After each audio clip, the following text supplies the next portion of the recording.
Or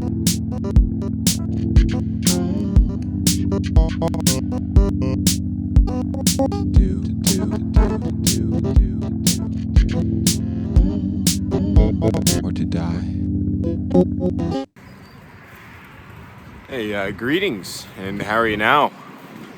We are back with Wander and Wonder after a brief soiree and a little bit of shuffling in the residence. I've moved from Canada to America, and without having much of a structure, I just wanted to check in with anybody who's still watching these things, still wants to watch these things. Anybody's gleaned any knowledge from it, or any potential interests. So yeah, we're just doing the thing like we always do, stepping out into nature, touching base with Mother Earth, the thing that makes us who we all are, despite our separation from it.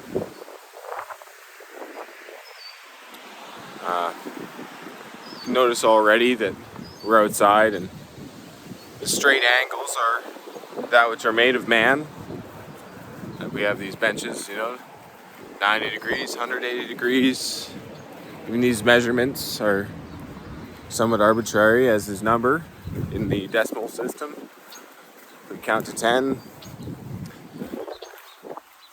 instead of 8 or 12 or whatever it is. So just noticing some of these organic shapes, some of the different colors,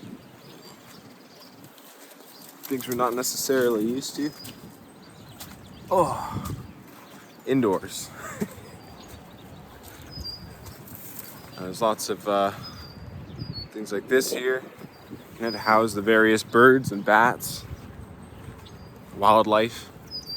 And things are very wild here. It's a nice little getaway in somewhat of a city. I don't really know what kind of a city Indianapolis is yet. I can say I've been thoroughly enjoying it. So yeah, like I said, I don't have much to talk about, but I thought I might just reflect on the last month, and maybe on one key thing I've noticed is we seem to create for ourselves somewhat of a structure in life to maintain stability and strive towards our goals, become closer to the people who we want to be and who we feel we ought to be. And if we feel misaligned with that idea of who we ought to be, then we ought to make changes in our lives. And those changes are often quite difficult to make, especially the older we get, the more entrenched we become. So I think the life of a child is a beautiful thing. When we're children, we have a lot of freedom just to decide what it is we're going to do with our time. We're given that freedom oftentimes by our parents, or just by virtue of not having the responsibilities, and sometimes just by not even having the knowledge to know what exactly it is that we need to do to make ourselves feel the way that we want to feel. As we get older, we hopefully become more wise. We begin to take on various responsibilities, and these responsibilities will fulfill somewhat of a satisfaction, and will bring us closer towards the people who we want to be, the places where we want to go, the knowledge which we want to acquire. But there's so much more to it, And so I've kept a couple things quite close to me, and one of those things is systems of order. If you want to become a better person, sometimes it takes destruction. If you want to rise to a higher state of order in life, that is to say, like, maybe you plateau and you get to a point in your life where you feel stuck you feel like you can't improve anymore, you can't get any better, or it's not to say, oh, I'm so, you get so good, oh, I can't get any better. Like, there's always room for improvement, but that's just the thing. Sometimes this is why I like to think of our lives and the patterns which we walk as structures. You can even think of it metaphorically as a real structure. So sometimes if you want to build a higher building, you realize that your foundation is crap, and if you build any higher, the whole thing's going to collapse.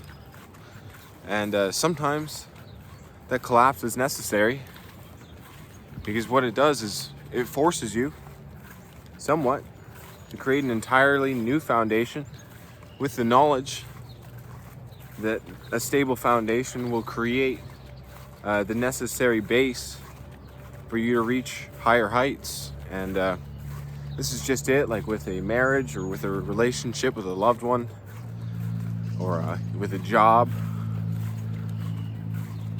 Sometimes you have to walk through the abyss. You have to embrace the chaos a little bit in order to dismantle the flawed system of order which you have created for yourself. And that's just it. No one is in charge of your life except you. Pretty much every system of thought in this world is responsible for trying to get you to give up your autonomy, to say, you don't know what's best for you, but this is another thing. This is another invention of man. Like most religions, I don't throw religion out like baby with the bathwater, but I do think that religion has been used for a very long time to control people by the institutions. You can just see, like, we were under theocracy just a few generations ago, and from the time of the early Roman Empire, you think like 400 AD to now, like the church kind of ran stuff, and they use the Holy Bible and Christianity as that's the reason. They say, oh, we were commanded by God, but it's like, who wrote these books, who translated these books, who's interpreting these books? The word of God is written on the hearts of every man and woman and child, so we can tell deep inside ourselves when things aren't quite right, and sometimes things just aren't quite right. You can make an oath, and I believe that your word should remain your word, but even in things like Christianity, these often leave a little wiggle room to say, like, hey, like, no matter what, like, you are forgiven for your misgivings, for your mistakes. You make an oath, you lie. Is that the worst thing you've ever done? Probably not. And if you're able to be forgiven, whether it's through an avatar like Jesus Christ, or whether you're a little more tapped into the internal truth, like that that concept of Jesus Christ is a concept, from within, just as like all the various pagan gods like Thor, Odin, Freya, like these things are names put on external forces that have always lived, forces that are always transforming, growing, and before man has ever named them. So I believe that the naming of these things has allowed for the co-opting of these things, and the organizations which co-opt these things want nothing more than for you to bow, to take a knee and admit to them that, oh, like, I shouldn't be in control of my own life.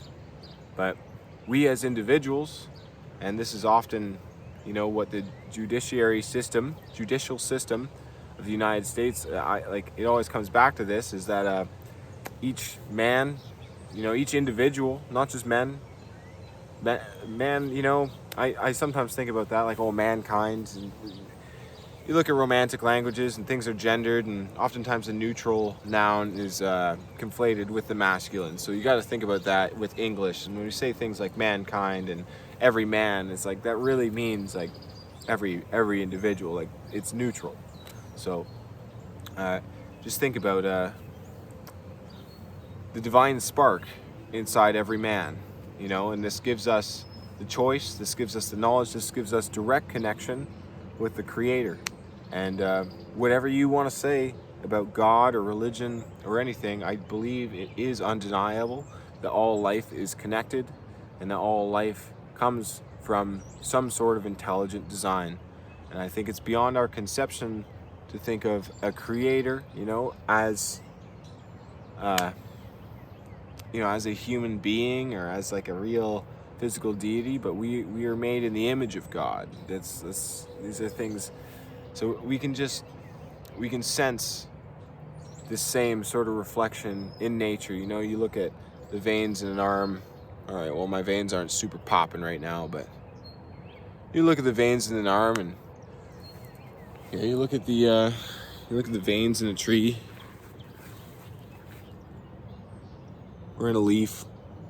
You know, you see these things. They serve the same function in a human being or in a plant, carry nutrition from the root to the extremities. And I mean, just things like looking at branches. Like I wish there were some empty branches. Maybe there's some in the distance out there. You can see like sort of the same vein structure up in those empty trees up there that we have inside of us. And I believe this all speaks to somewhat of a reflection, you know? That we are a reflection of the divine creator, as our trees, as our plants, and we come out into nature and we experience things which are not, they're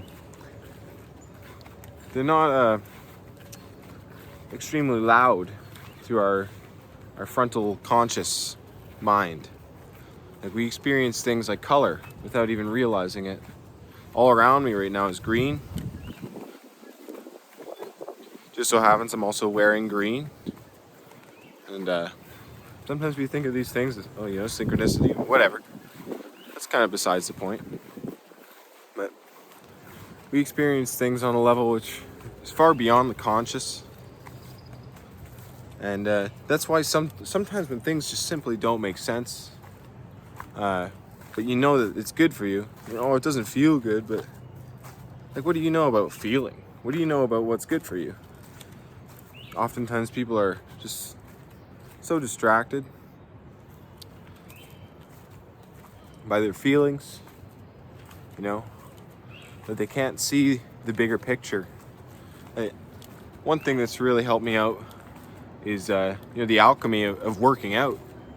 It's not simply working out, but we'll get back to the alchemy. But working out is one of those things where if you pay attention too much to your feelings, you may not really get anywhere with it. You work out until you're tired, and maybe one day you're more tired than the next, and you don't really see progress if you're not incrementally increasing your workouts. So we have to use this knowledge of mathematics and knowledge of number to be able to improve ourselves, to know that indeed we are getting stronger, because we can track our strength. Say you do 25 reps, next time you work out, you want to be able to do more. That's how you know that you're getting stronger. We can measure this with number. But even, getting back to the alchemy of working out is we can use our experience and our physical environment to our advantage. And say you're going through a harsh emotional time. I think oftentimes it's the struggle which creates the strength. And sure, maybe sometimes that struggle is enough to just fully break you down, like you're not able to handle the struggle for real. But if one endures the struggle, one will become stronger. just as a, and I'm picking this up from some cultural references, which I'll spare you, but just as one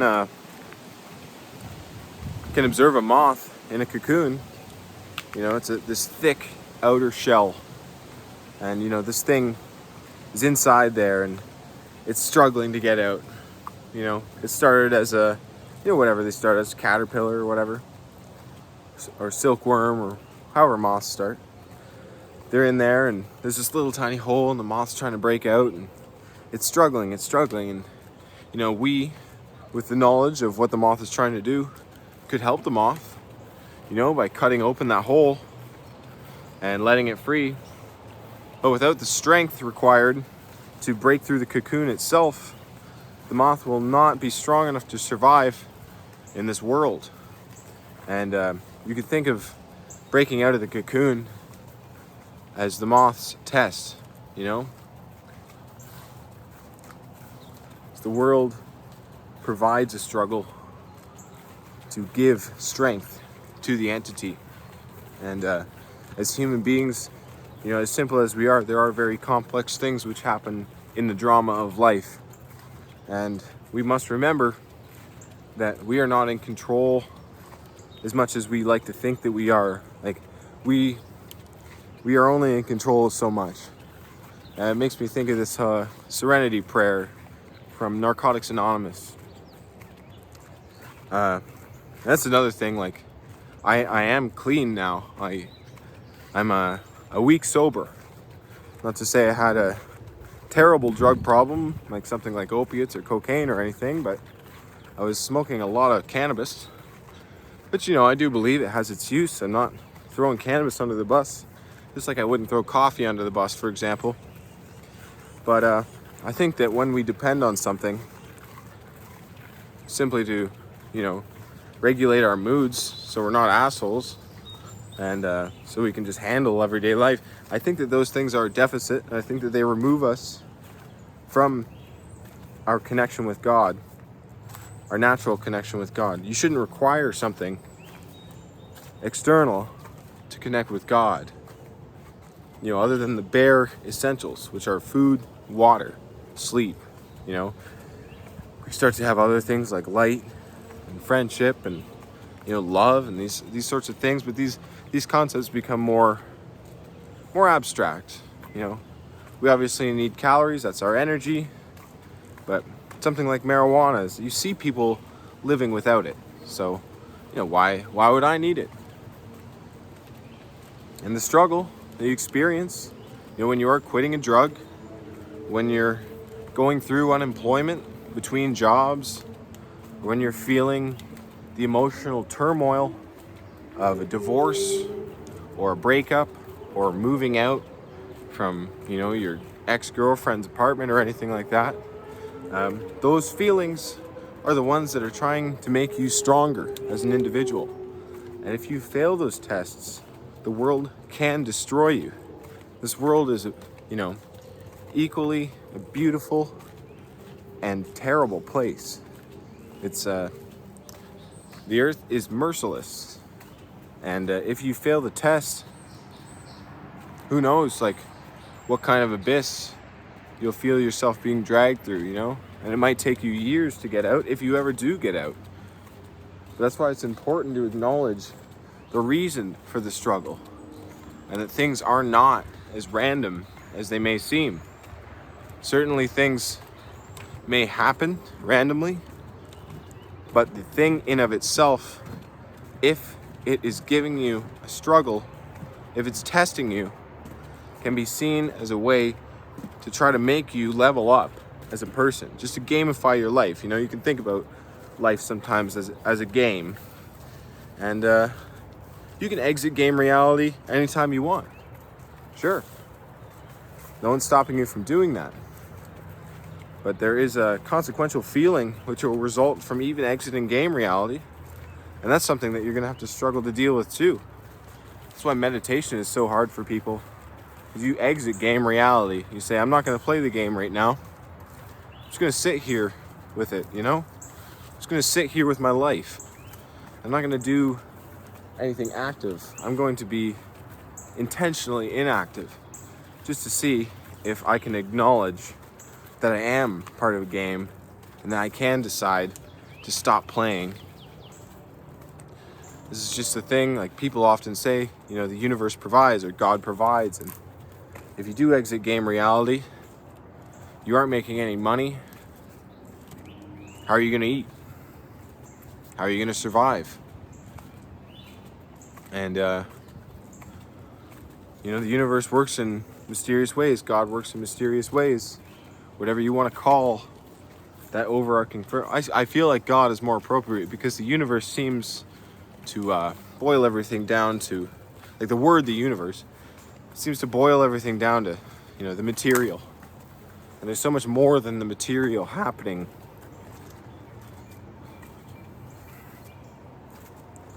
Oftentimes the material world is only viewable, not oftentimes, all the time as a human being.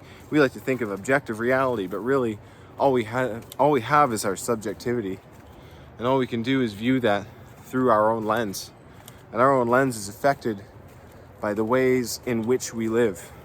And so oftentimes, if we're living a bad life, we're going to view the world poorly. We're going to see the world as a place where people suffer, as a place where it is merciless, it is terrible, it is an awful life.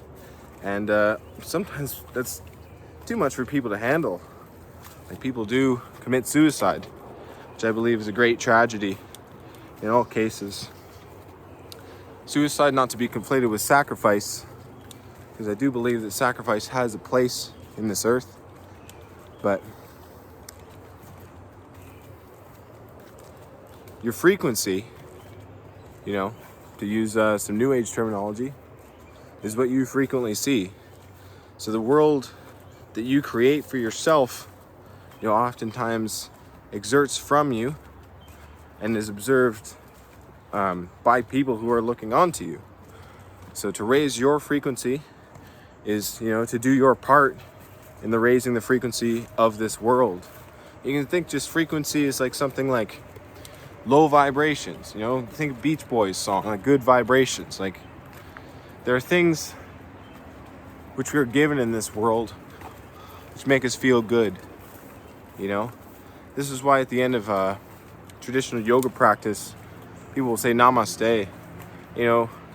That's pretty much, it's saying thank you. Thank you to the Creator for giving us this body to be able to create the moods which allow us to, for giving us this body to be able to move the body in such a way that it creates this energy within us that makes us feel good. And just like working out, like it might not feel immediately good. This is why it's important to pay attention more to logic and reason than it is to emotions, because if you only pay attention to the way that you feel, you're not going to want to work out. It doesn't, it's going to feel good, but in a way it's hard. It's hard work and it can kind of suck, you're like, depending on how you frame it, you're like, I got another workout today, it's gonna suck. And if you have the wrong mindset approaching your workout, then you're not gonna benefit as much. You're gonna tap out early. You're not gonna understand that when you go through these sort of short-term struggles, like lifting 10 times, after you finish, you're going to feel better than when you started. The body has a way of rewarding you for your struggles. In the Holy Bible, it says something along the lines of rejoice in your trials. And this is something I'm thinking about a lot, because I personally have been through it the last little while. We got to rejoice in our trials. These things are here to make us stronger, and if we consciously decide that we want better lives for ourselves, we have to acknowledge that sometimes that requires tearing the whole metaphysical structure down.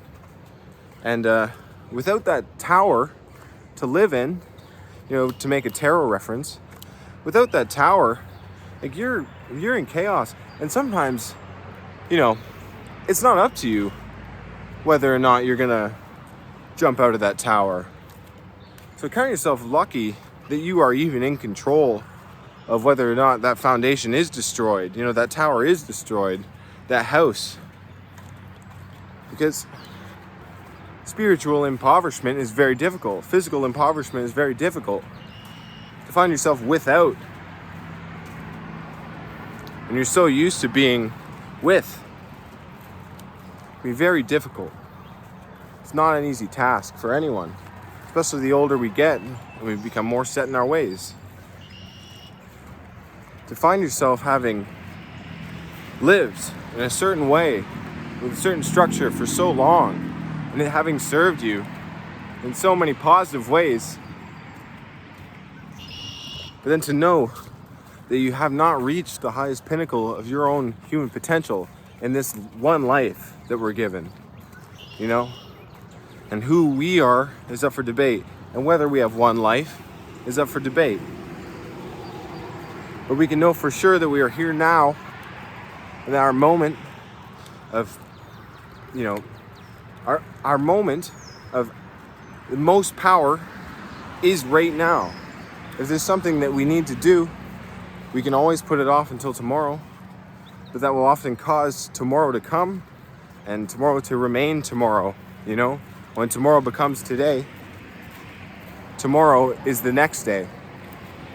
So don't think about life in terms of tomorrows. You got to think about life in terms of now. And you got to embrace those things which are difficult. Because no one else will do it for you, You're given this life by your parents. You have a long ancestral line, which unfathomable.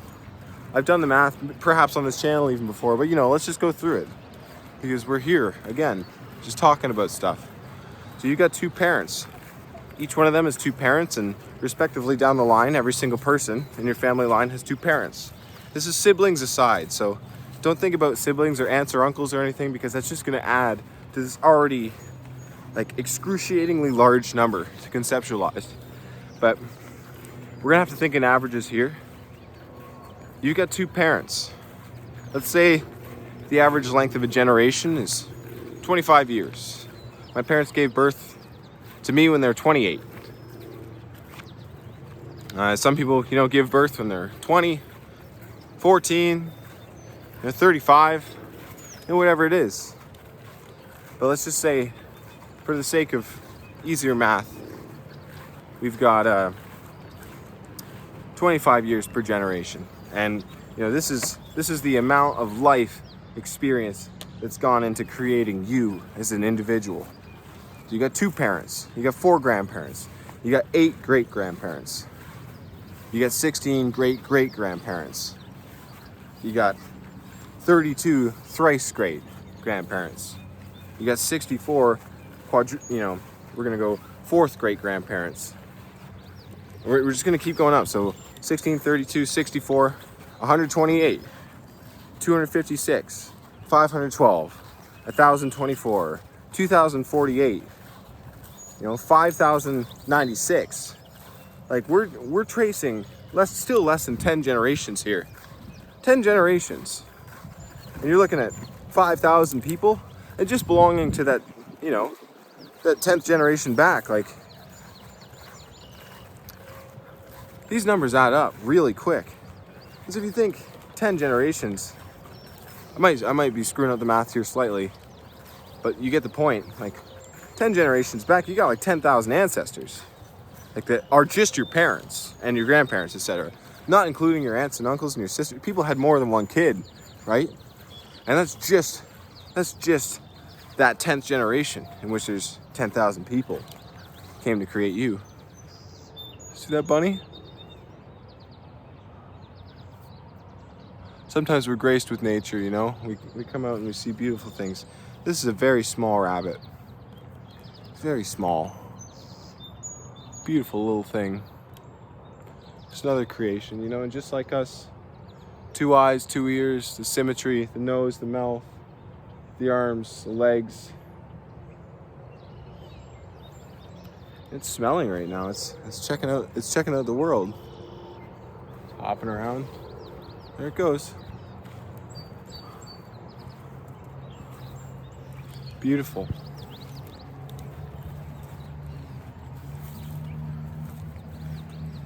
Hey, buddy. That's scared of me. Rightfully so. I'm way bigger than that. I don't have anything to give it. Maybe if I had some carrots or some seeds or something like that, it'd appreciate me. Hey, there's another. These guys are just tiny. Just tiny little guys. You see them? Sure, that's perspective. Oh, there he goes. Hey, buddy. You see, we speak in high voices when we see cute animals to seem less threatening.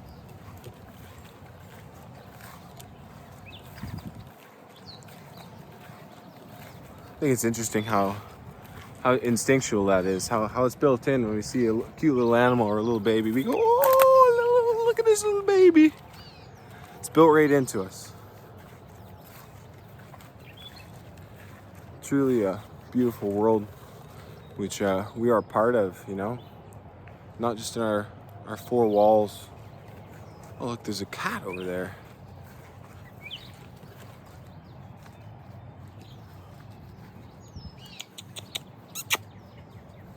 Let's see if we can't find this cat and give him a pet. Black cat over here. Some people think that's a bad omen. I think it's a good omen. You see a cat in the wild. I think it went into the bush. Here, kitty.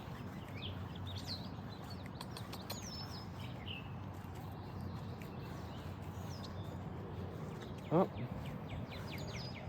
Yeah, I don't know. That disappeared into the bush somewhere. And like, yeah, what do I have to give it? Nothing. Why wouldn't it fear me? I'm huge compared to it. This is a beautiful little trail. Lots of animals. Very few people. On this sort of humid day where we're looking up at the sky and it's pretty cloudy, so you know, I'm safe here. My pale skin, subject to burning.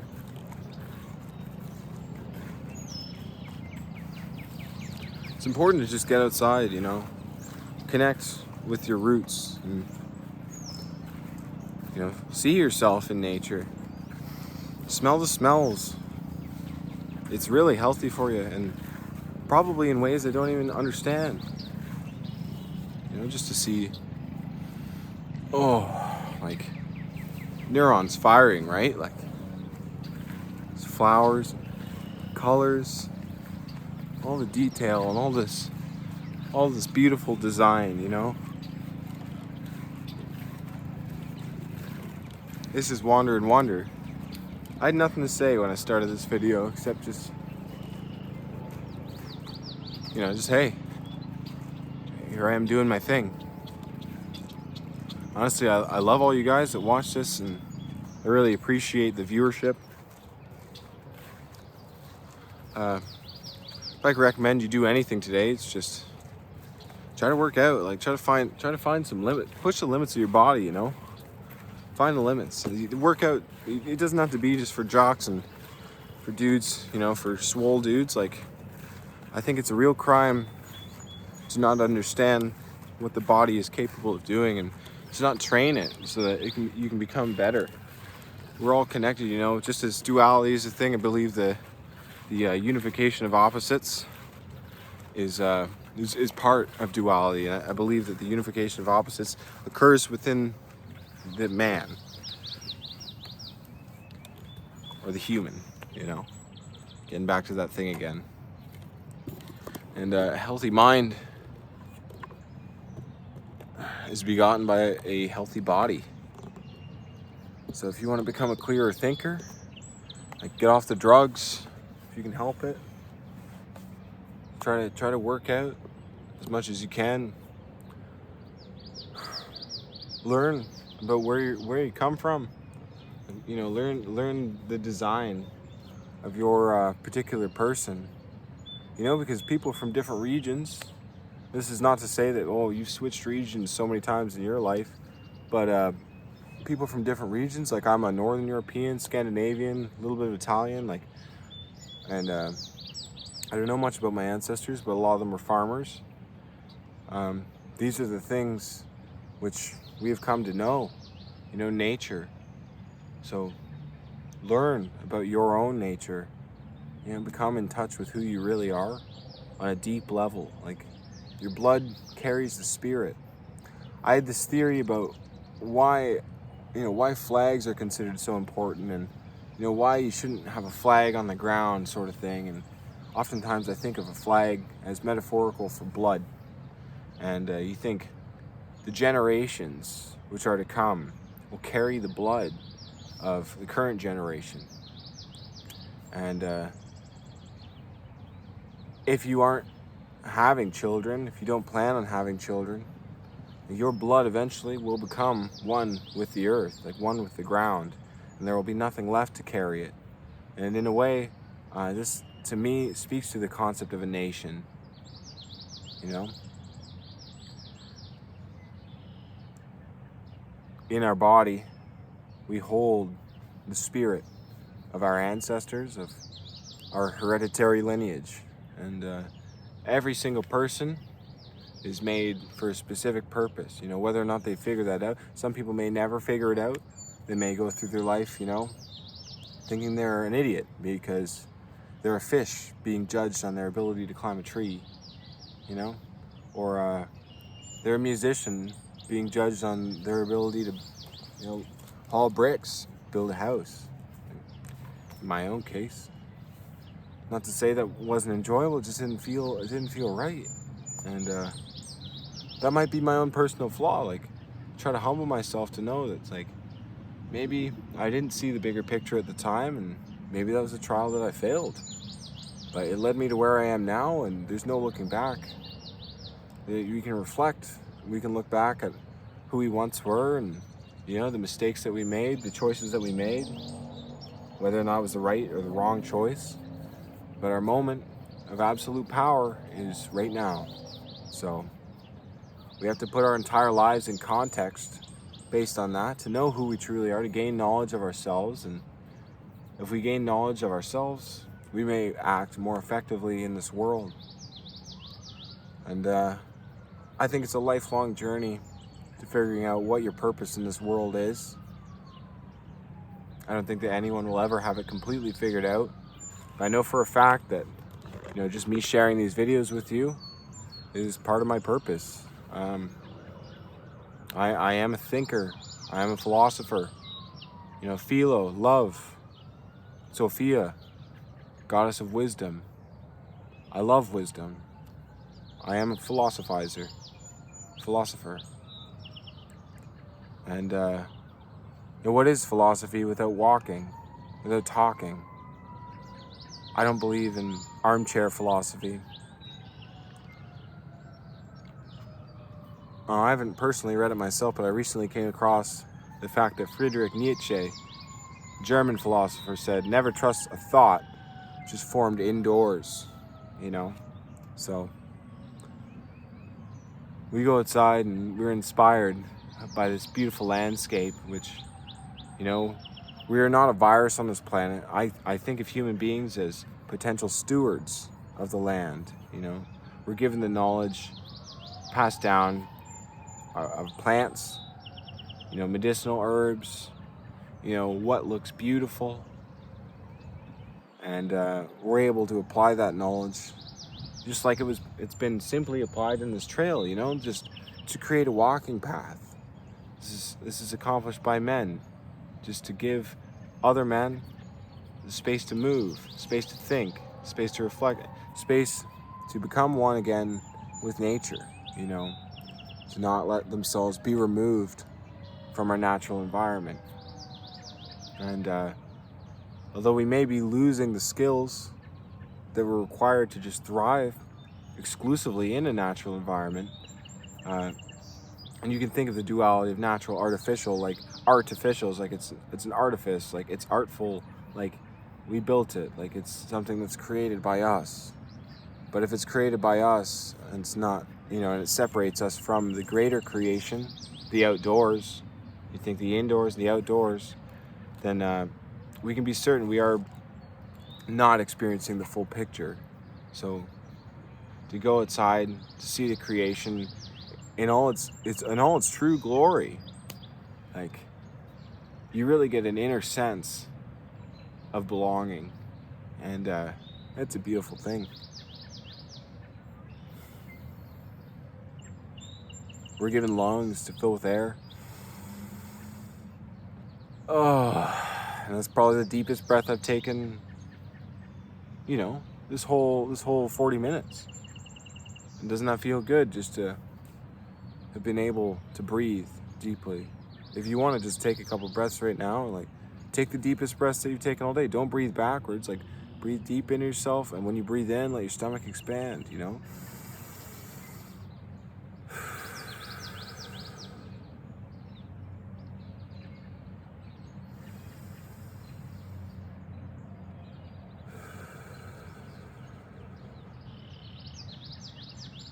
You'll notice that as you slow down, your perceptions open more and more. You see more. When you're always wrapped up and moving so quickly, you tend to miss a thing or two. That's why they say stop and smell the roses.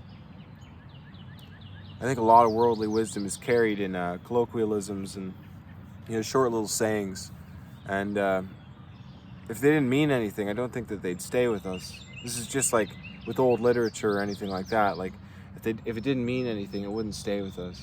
You don't think there have been times where people have tried to destroy all the holy literature?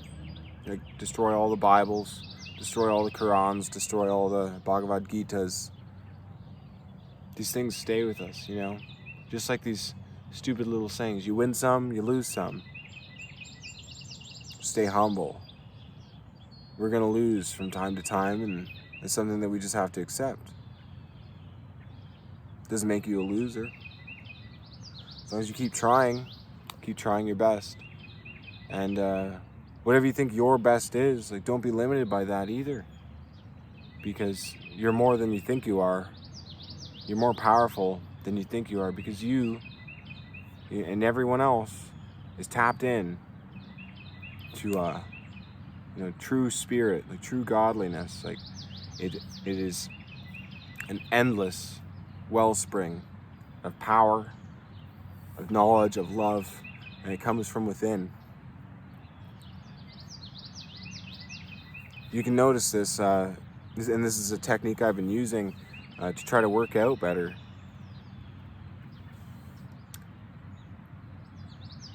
Tap in emotionally.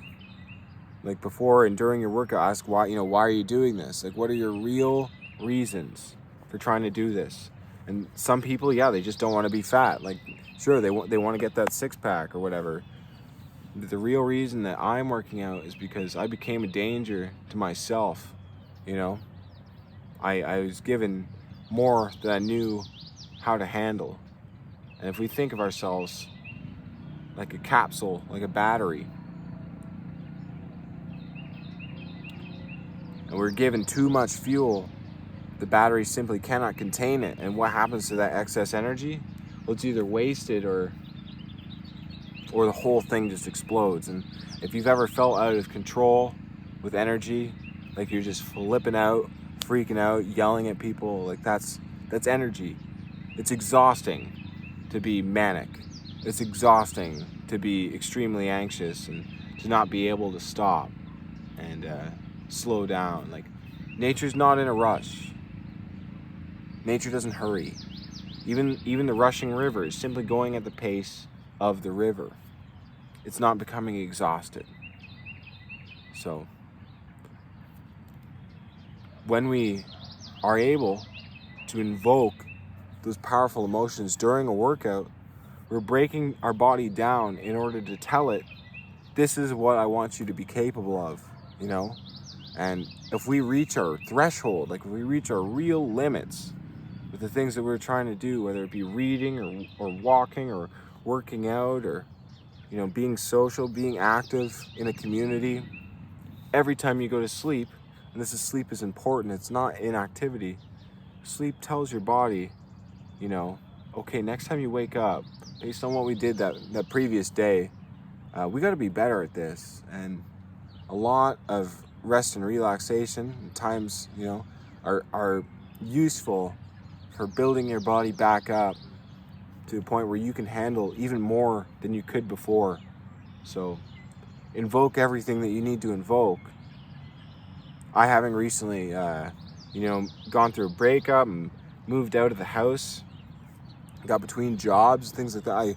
I bring these things to my workout, and I think I'm working out because I couldn't handle it. I couldn't handle what I was given, and I wanted more out of life. And if I'm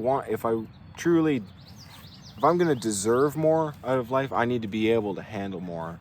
And so I bring those emotions.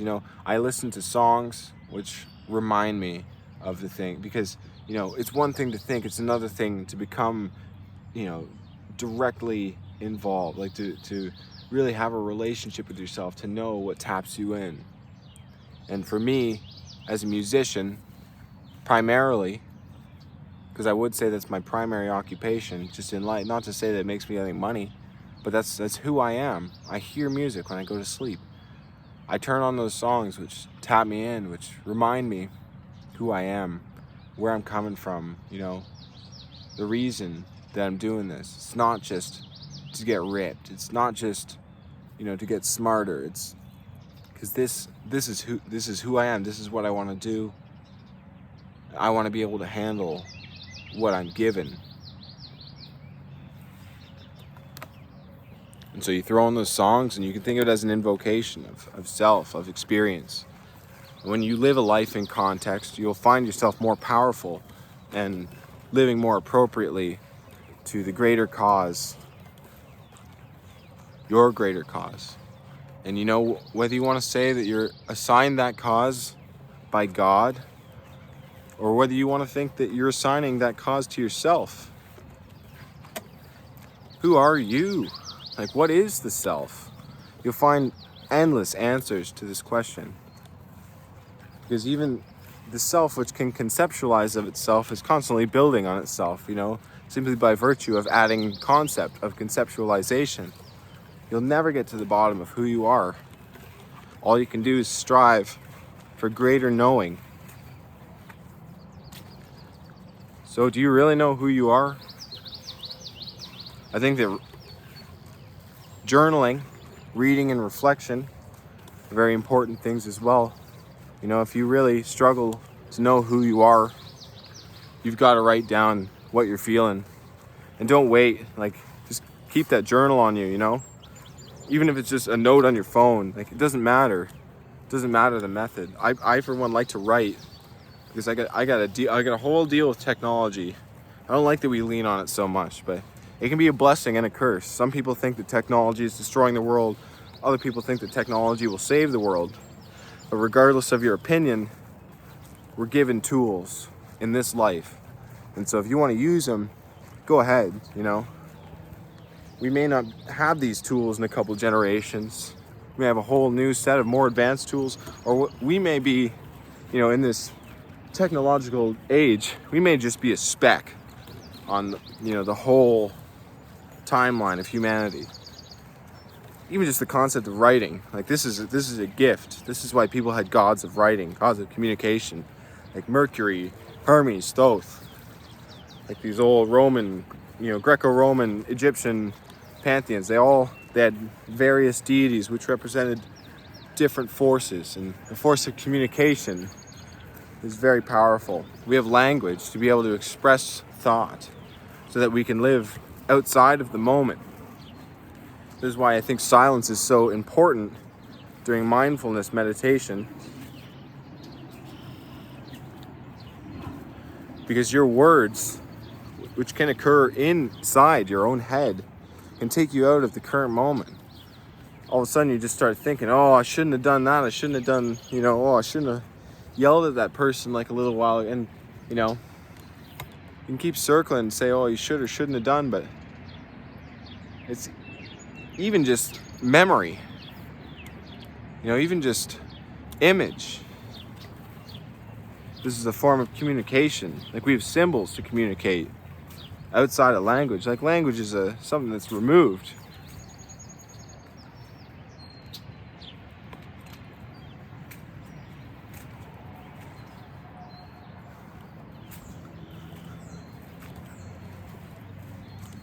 But we have it, We have it as a tool at our disposal.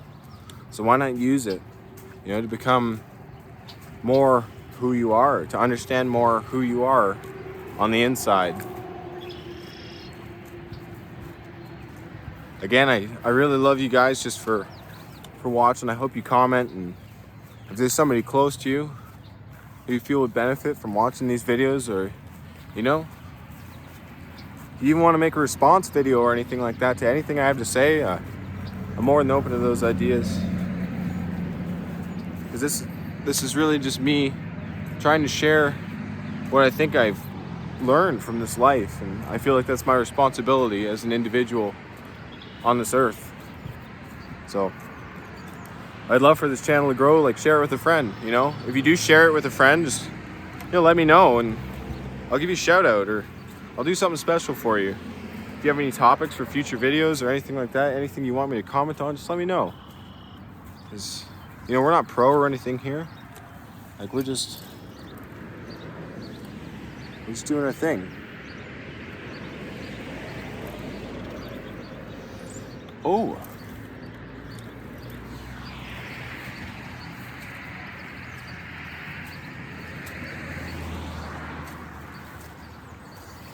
I hope you took some deep breaths, and hey, I hope at some point today you just hit the floor, and you decide, hey, I'm gonna do some sit-ups, or hey, I'm gonna do some squats, or some push-ups, or anything like that. Like, you don't need a gym membership.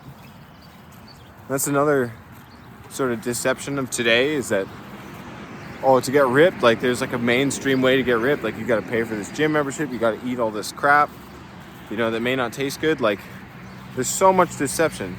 So don't look for truth on the outside. Like, find what works for you. We're all built differently. I'm a thin guy. Like, I got long fingers. I feel like I was built for the forest, doing chin-ups is really, really great for me. Makes me feel like I'm climbing trees. But you may find yourself like more of like a power lifter, or more of like a long distance runner, or, you gotta find what works for you. So it'd be sick if today, you found out how many push-ups you can do in one set. May not be very many, but understand how the body works. And if you really try and you really push yourself and you go at it, 72 hours that's sort of like the amount of time that it takes for a muscle to truly recover from like being completely broken down. You wait 72 hours and you go back at it, and you eat the right meals. You got to understand what the right meals are too, because hell, you can be working out for years, and if you're just eating, I worked out, I'm gonna eat whatever. Like, yeah, I worked out today, I'm gonna have some McDonald's because I fucking earned it. Like, then you're really just maybe reaching equilibrium, but you're not really reaching equilibrium, because who's to say, working out good, McDonald's bad? It doesn't balance out like that. Like, you're just poisoning your body. So you might be doing yourself more harm than good with your diet and your workout routine. You really have to have everything aligned. Create an overarching worldview for yourself and align the way that you live with it. It's easier said than done. I wish I could have been sober a long time ago. Do I feel more clear-headed now? Yeah, 100%. And I owe it a lot to the support of, this girl who I've been seeing, Mary. She's helped me through a lot. Whenever I have those huge cravings, I have somebody in this world, and that's a blessing, but you don't need that. And I understand that at this point, now that I'm through like the hardest part of it, so everything you need is within. Your connection to the Creator and God is all that you need to get through the struggle. And if you've dropped the ball on remembering your connection to God, there's no long path that you're going to have to walk to feel that connection again. Although you may feel inside that there is. And if you feel that way, sure, go on your hero's journey, do whatever it is that you think you have to do. But just know that you can pick it up. You fall off that horse, and at any moment you decide to get back on, and the horse is right there. It doesn't require you to jump through all these hoops or do all these special things. Like, all you need to do is truly feel within yourself that you're going to get back on track, and you'll be back. You'll have that connection again instantly. This is like what I was saying at the beginning of this video. Some people are forgiven through an avatar, Jesus Christ, and that forgiveness gives them freedom, liberation from the terrible things that they've done, or think that they've done. But even without Jesus Christ, like, we must be aware that this is simply a concept that was introduced, and that this concept was written on the heart of every man long ago, before anyone ever assigned a name to it. So forgive yourself, like, truly repent for the things that you've done wrong, for the mistakes that you made. Don't discount the Creator. Always question authority. Always question the institution, impositional institutions, especially ones that have taken over, removed us from our natural environment. Resist the modern world, the mainstream modern world, because it wants nothing more than your money, your attention. And corporate owners, like, they want weak, sick people because those people are more profitable. Just think like Big Pharma. Like, you really think that being on an anxiety medication your whole life is going to solve the root of the problem? And who's making those medications anyways? I bet you they're making a killing, because you got to pay for it. And what happens if you get off? You feel absolutely awful. So remember, like, you don't need anything external. You don't need these big companies.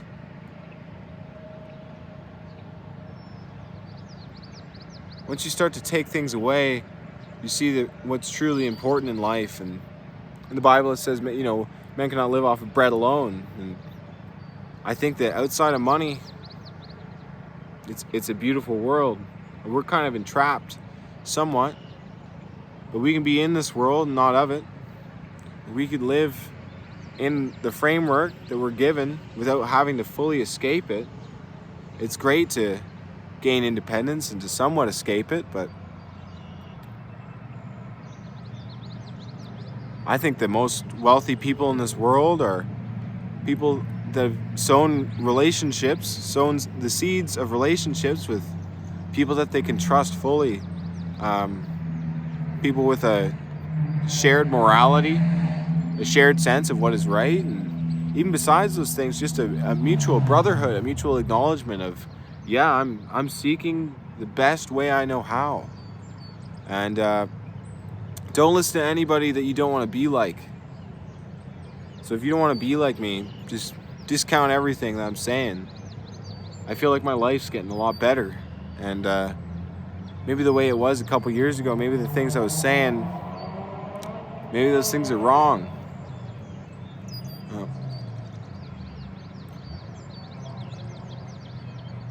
I think I've been doing okay lately. And just don't forget, like, tap water is poison. Most food at the grocery store is poison. Like, get on local supply chains. Try to reduce your use of fuel, because those things aren't going to be around forever. All we have is our integrity and the way that we can make ourselves feel today. Make the choice to go to bed early and hit tomorrow. don't think of it as tomorrow, because once you're there, it's just another version of today. The moment of absolute power is right now. So go outside, do some thinking, wander and wonder. That's everything for today. So thanks for listening. My name is Mitch. Follow me on Instagram, psychoactive_placebo. I'll see you around. Love you.